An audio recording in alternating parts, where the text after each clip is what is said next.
Hello friends, आज की video में हम एम एस एक्सेल का न्यू लेसन देखेंगे जिसमें हम दो बेसिक फंक्शंस देखेंगे। उनको हम कैसे यूज़ कर सकते हैं और दोनों में डिफरेंस भी देखेंगे थ्रू द प्रैक्टिकल। तो सबसे करें और माइक्रोसॉफ्ट एक्सेल को एक्सेस करके उसे रन करें तो हमारे पास उसकी प्रोग्राम विंडो आएगी।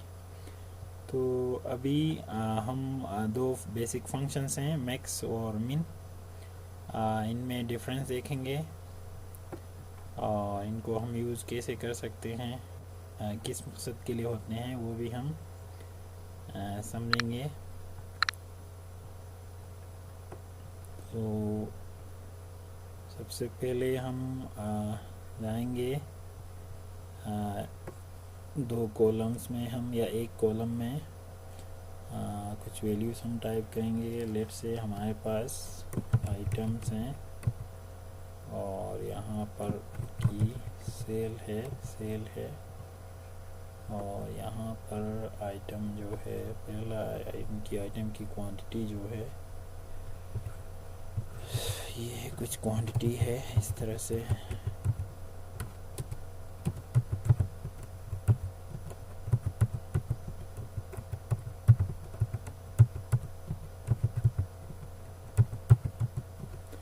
तो इसी तरह से इनकी सेल है।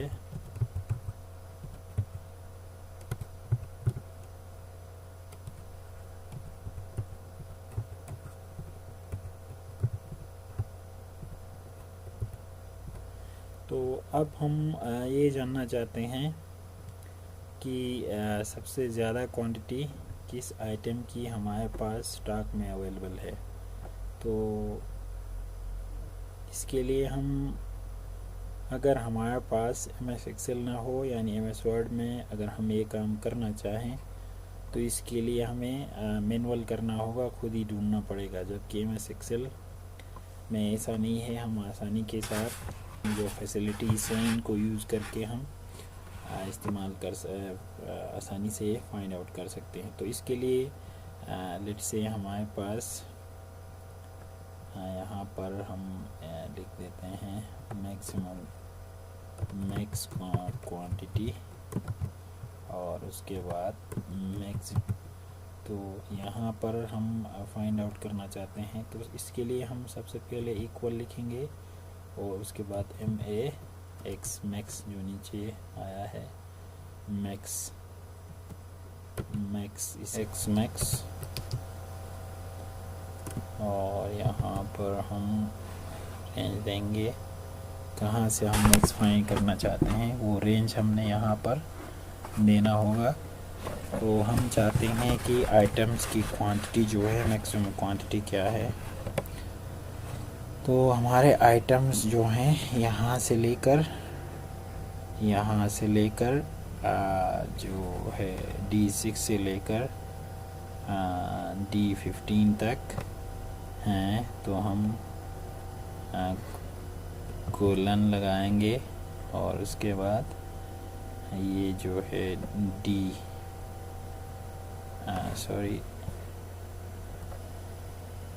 D6 से लेकर हम करेंगे, इसे यू भी हम सिलेक्ट कर सकते हैं, ये वे करें,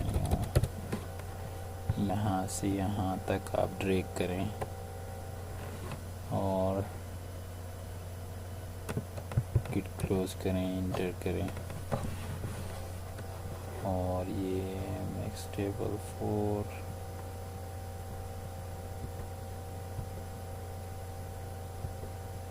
यहाँ पर ये ऑटोमेटिकली क्रिएट कर रहा था कॉलम पूरा। तो आप देख सकते हैं कि 788 जो है मैक्सिमम क्वांटिटी है आइटम की। यहाँ पर अगर हम मैनुअली देखें तो बिल्कुल करेक्ट है, जो 788 जो है D11 में ये। उसके बाद मिनिमम क्वांटिटी या मिनिमम सेल हम निकालने की कोशिश करें।